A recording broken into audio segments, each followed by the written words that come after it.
100 years from now, we will still remember them.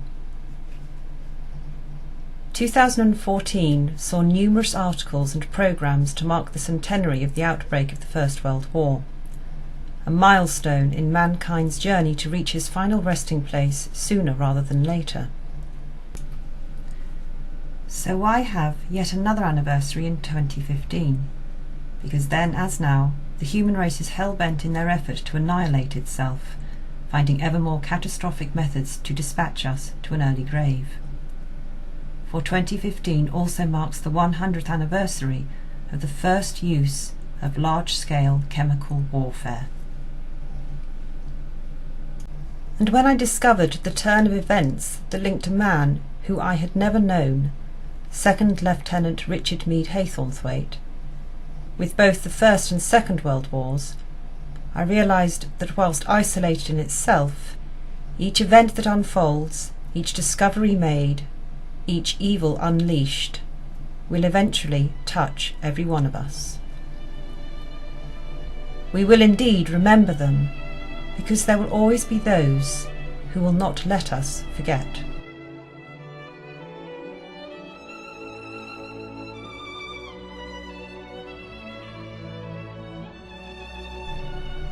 In Memoriam, Haythornthwaite, in proud and loving memory of Rycharde Meade Haythornthwaite, 2nd Lieutenant, the Buffs, elder son of the Reverend J.P. Haythornthwaite, Northwood, who fell in action near Ypres, May 24th, 1915, aged 21 years.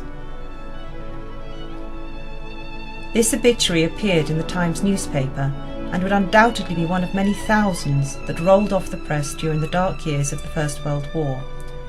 And had it not been for the recent death of my own father, I may never have got to know Rycharde Haythornthwaite.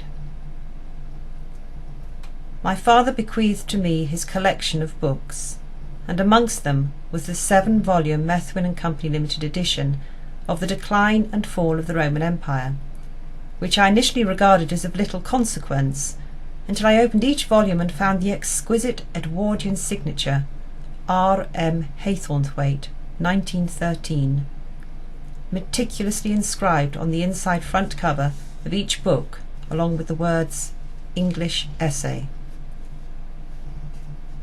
And thus my friendship with Rycharde began, albeit 100 years after his death.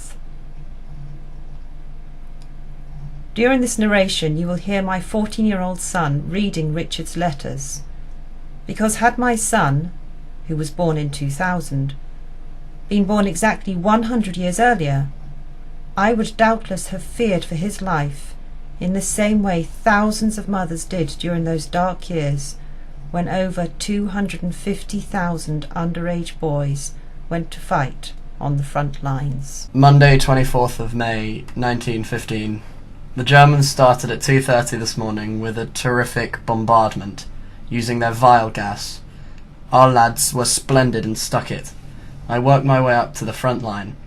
The shrapnel was terrific, but our luck was in, and we reached a ruined house just behind the firing line, and found many wounded poor beggars. All we can do is keep boiling water and give them sips of tea and Bovril. It is just that fiendish gas keeps up a horrible choking feeling. What will happen to us, I do not know. I think we are advancing now, and in that case all ought to be all right. Rycharde died just a few hours after writing this last letter home. So how could I discover more about this young man, anonymously killed in the line of duty? How could I expect to befriend someone I had never known? It wasn't so much of a jigsaw as gathering shards and fragments from across the globe in order to create a mosaic picture of the world that existed during the short life of this brave young man, and in doing so discover how other events would eventually unite to maintain the momentum of life and death, war and unrest. I started with his birth. January 1894. Rycharde Meade Haythornthwaite, born 4th of January 1894 in Agra, Uttar Pradesh, India. The late 19th century, a time of social, economic and industrial upheaval, The 75-year-old Queen Victoria had been on the throne for 57 years, and Britain's oldest and longest-serving Prime Minister was 84-year-old William Gladstone. He chaired his final cabinet on 1st of March 1894. It was a time when the great of Great Britain meant something to many people, when we ruled the waves along with a large chunk of the world, when commitment and devotion were a given. Queen Victoria said of Gladstone, "He addresses me as if I were a public meeting." Agra, where Richard was born, was in India's northern territories that formed a major part of the British Empire. And the Indian Civil Service, ICS, also known as the Imperial Civil Service, was an elite employer during the British rule from 1858 to 1947. Members, or civilians, were appointed under the Government of India Act 1858, and almost all of the 1,000 members were British educated in the top schools of the time. Each civilian working for the ICS was in charge of 300,000 indigenous people, and every aspect of the lives of those people was directed by that one civilian. There was, however, growing hostility towards British rule, as India started to recognise the importance of nationalism. With a blend of patriotic orators, scientists, religious reformers and scholars, India was moving from medieval to modern, and the almost feudal system of British rule was often under threat. Two notable reactionaries also born in January 1894 were Satyendra Nath Bose and Prem Krishna Khanna. Satyendra Nath Bose later worked with Albert Einstein and discovered what became known as bosons. Richard's parents, who lived and worked in the region, would no doubt have witnessed the growing unrest, including in May of that year, when the 17th Bengal Native Infantry stationed at Agra mutinied due to the inclusion in the regiment of men from a different caste. His mother, Dr. Izzet Zeti Meade, LPCP, LRCS, born 19th of October 1859, was a qualified doctor and missionary, one of the first generation of women doctors. Richard's father, John Parker Haythornthwaite, M.A., was appointed by the Church Missionary Society as principal at Agra College from 1890 to 1911. They were married on 9th of May 1892 at St. Paul's in Agra, and Richard was baptised on 30th of January 1894, also at St. Paul's Church, when he was just 26 days old. And whilst his parents' occupation would have had some bearing on this, it was more likely the high infant mortality rate during the Victorian era that meant it was important for babies to be baptised quickly. There is a record showing John sailed from Liverpool to Bombay aboard the SS Hispania on 26th of September 1894, by which time Richard would have been 9 months old. It is possible that this journey was made so Richard could be left with relations in England, as there is no mention of him remaining in India during his early years. Richard's parents went on to have 4 more children: Hilda May, born 13th of February 1895, Grace, born 10th of June 1897, and Reginald Arthur, born 22nd of October 1898 in St. Bees, Cumbria. Sadly, their 5th child, Constance Lucy, born 11th of April 1903 in Simla, India, died when she was just 4 years old on 4th of May 1907 in Cirencester, Gloucester. Piecing these dates together, Richard's parents would seem to have been career-minded people who left both marriage and children until later in life. Zeti was 34 when she had her first son, Richard, and 43 when Constance Lucy was born. The birth and death records of the Haythornthwaite children indicate the family did return to Britain several times. Richard's birth is recorded at Godstone in Limpsfield, Surrey. Reginald was born in Cumbria, Constance died in Gloucester, and Grace was registered as a scholar in Northwood, Middlesex on 2nd of April 1911, aged 13. I suspect they were left in the care of either relatives or guardians in the UK from a fairly young age. It would appear Reverend and Mrs. Haythornthwaite were ahead of their time as working parents, juggling their careers with family life. So not only was Richard born at a time of empirical greatness, he was born into a family who were committed to their work. His mother clearly had a strong character. She gave Richard her surname as his second name. Their obvious devotion to their work must have combined to instill a sense of honour, duty, and hard work into the children. But at a time of growing hostility, both at home and within the Empire, perhaps his parents merely saw themselves as cogs in the wheel of the British way of life. But even a single cog is still part of the wheel. And I wonder how other events that were taking place in 1894 would impact on Richard's life. And had they not occurred, would have left a very different world from that which we now know.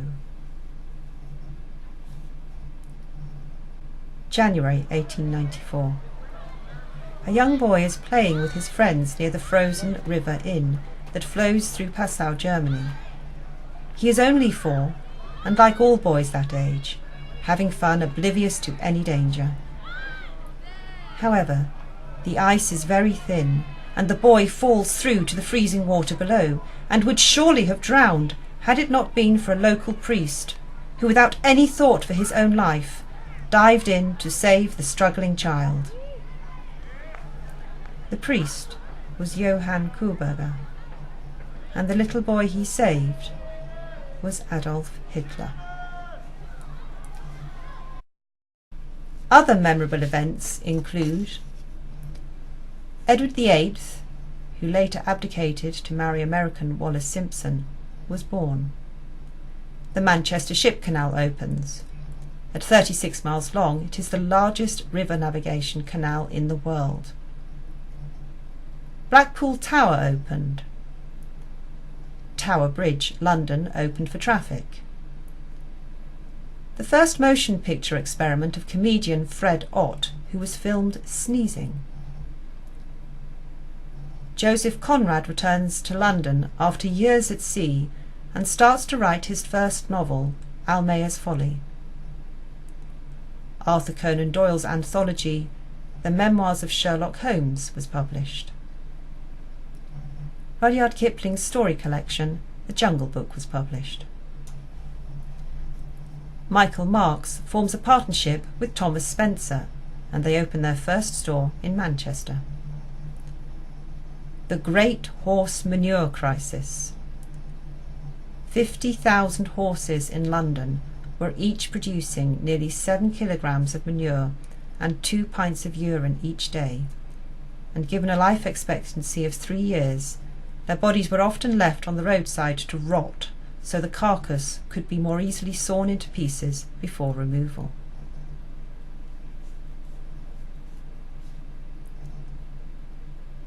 Haileybury and the Imperial Civil Service. I next meet Richard on the 2nd of April 1911, when the census records he was 17 and boarding at Haileybury College, Hertfordshire, although he had been at this school from a very young age. The headmaster said he remembered him as a very small boy, younger than boys generally were when they joined a public school. The choice of college comes as no surprise. Haileybury was the Imperial Service College, training people for the Indian Civil Service, having been built in 1809 on the instructions of the Honourable East India Company. Both Zetty and John were continuing their medical and missionary work in India, so would probably have expected Richard to join them once he had passed his exams. 1911 was another milestone year, marking a change in the way the census was recorded. And it was not only Richard who was registered as residing somewhere other than in his home. A plaque put up in 1991 by Tony Benn MP reads, "In this broom cupboard, Emily Wilding Davison hid herself illegally during the night of the 1911 census.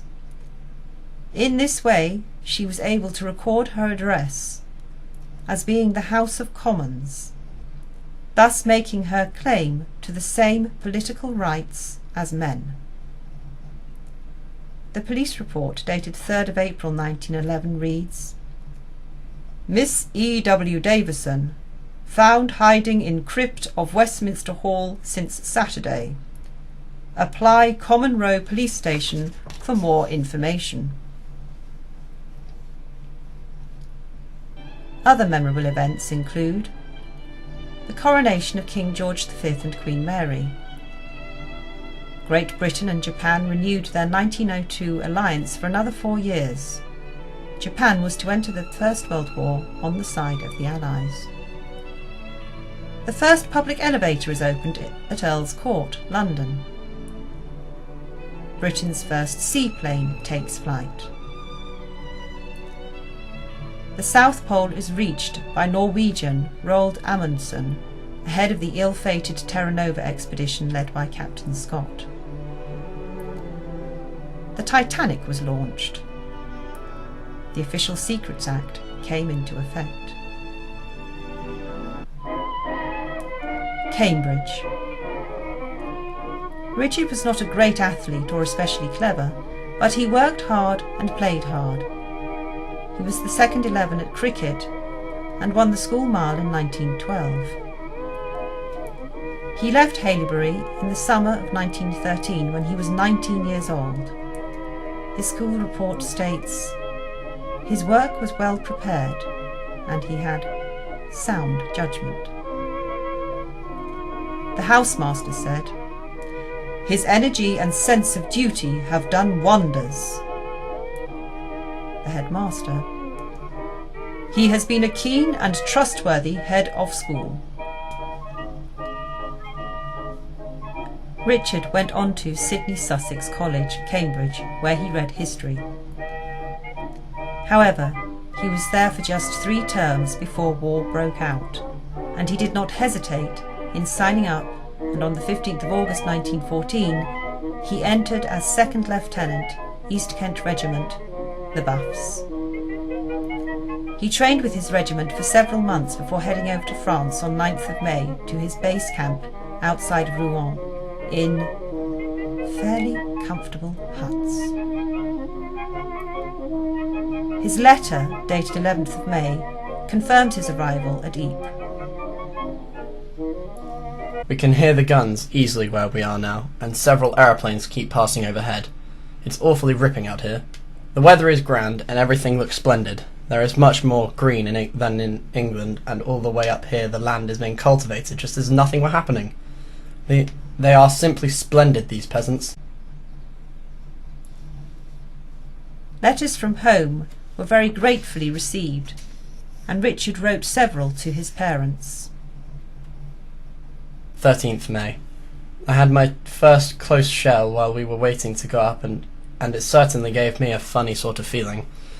But by the end of the day, I wasn't turning a hair. Somehow, it all seemed to be quite natural. 14th of May.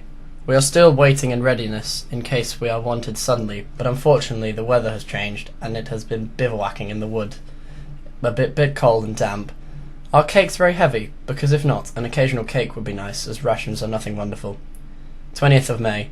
We have been rejoicing over the prospect of Bath tomorrow, but the 2 companies who were having theirs today have just returned having been shelled out. The Germans are dirty brutes, knowing the British like baths when they can get them persistently shell the only place. They didn't hit anybody as everyone fled ignominiously. I take it in a shortage of apparel. 21st of May. My dear father, very many happy returns of the day. I am sorry I haven't taken anything from the Germans yet to give to you, but I will see what I can do later on.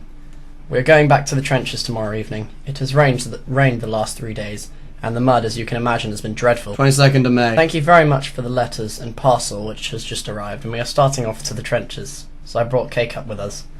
The worst of the trench work is that it doesn't allow for much time to sleep. The Germans don't shell much in the morning, so we can work, but in the afternoons the guns on both sides keep things pretty lively, and it is best to sit tight. I got my bath quite safely yesterday morning, and you can imagine how much I enjoyed it. P.S. Has Mother taken on the hospital work? I do hope that is not too much. It was just 2 days later that his luck ran out. 24th of May. My dearest Mother and Father, you will only get this if anything happens. Even if you do, I may be very likely only be wounded, so don't worry. At 2:30 this morning, the Germans started a terrific bombardment using their vile gas. Our lads were splendid and stuck it. At 5:30 we got a message to reinforce the firing line. Unfortunately, there was very bad communication.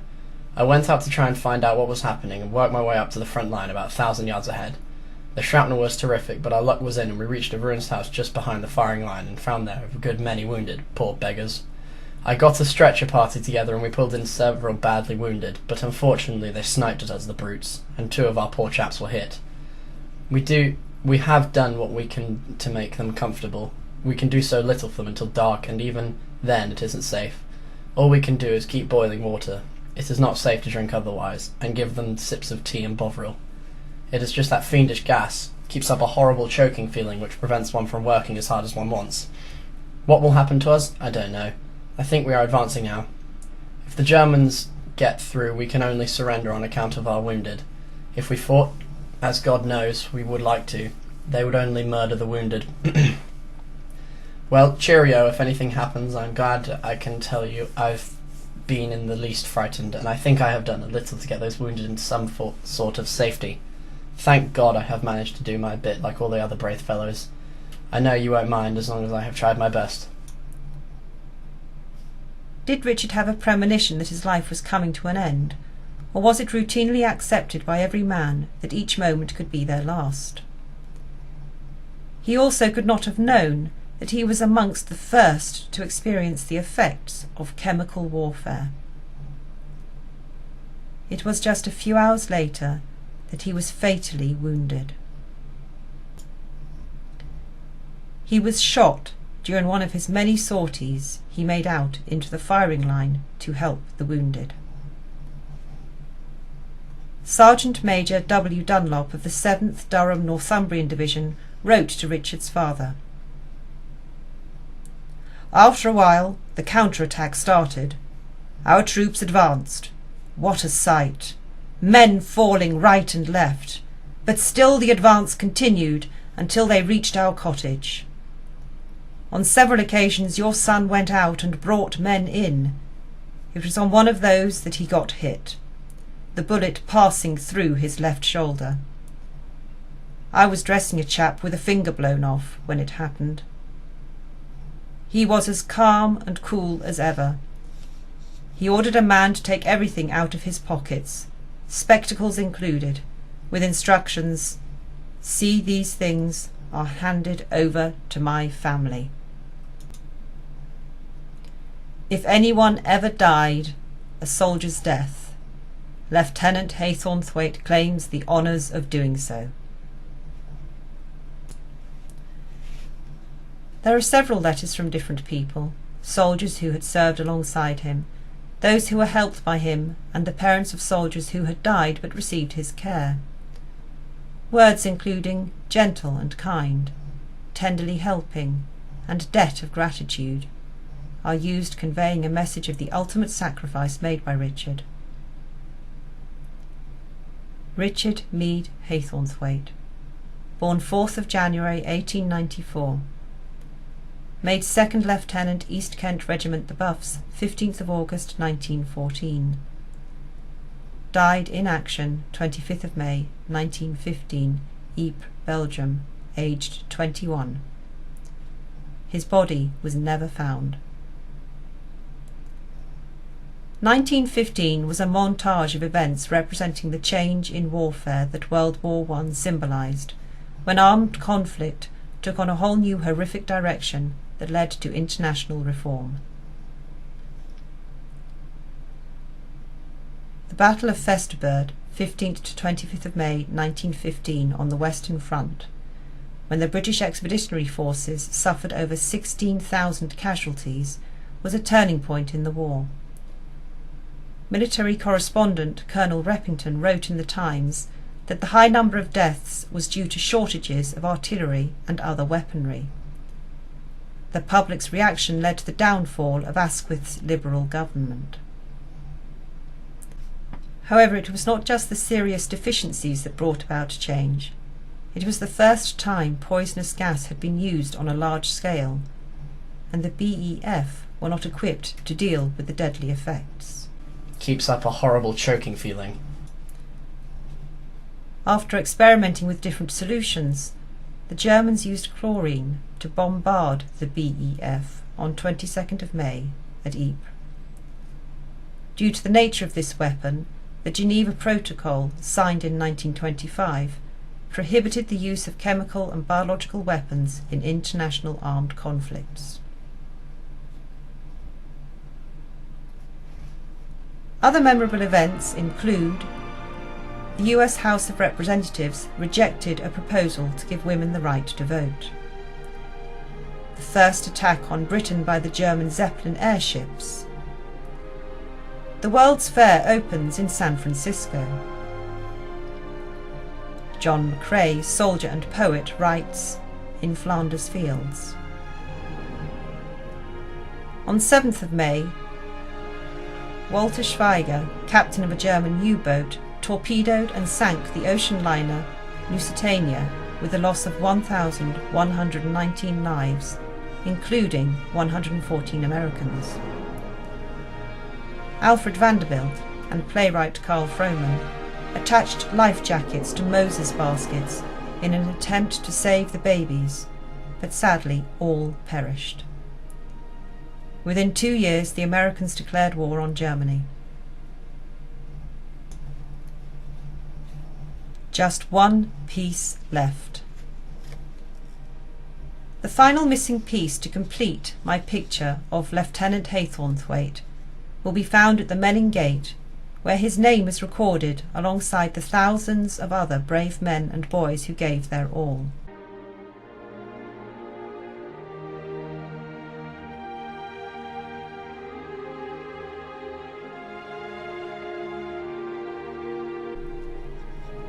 I will always wonder why Richard wrote English essay in each volume, and if he ever managed to start his composition before he reached the final chapter of his own life. World War I was meant to be the war to end all wars, but as we now know, that was a pipe dream, and the human race continues to show it is incapable of living peacefully. Wars will never end. Only the face of war changes. If one of us goes under, think what a glorious end it is.